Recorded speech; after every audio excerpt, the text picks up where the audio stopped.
government, kailangan meron lang sa singit, basta magtanong ka lang sa card. Kuya, paliwanag mo dito, vlogger ba kayo? Opo. Si ate pwede lumapit, kasi mga ganyan alam ko may government tayo na pwedeng tumulong mo sa kanya. Yun lang masasuggest ko sa iyo, pero yung ang pa-opera na yan, meron tayong gobyerno, madam, na pwedeng lapitan. Tama. Kuya, ipaliwanag mo, hindi ako pinablog mo dito. Opo. Gusto ko din tumulong. Tutulungan po natin sila lahat. Sige, go.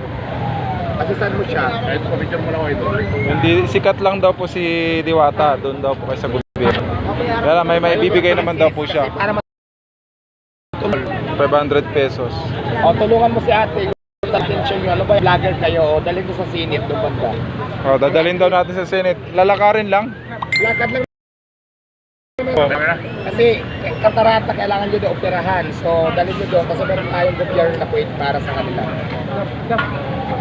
Binigyan ng 500. Tingnan nyo, ganun kabait si Diwata. O. 500, saan mo pulutin yan? O? Tingnan nyo ha, tinulungan ni Diwata yung humingi ng tulong. O. Parang dumang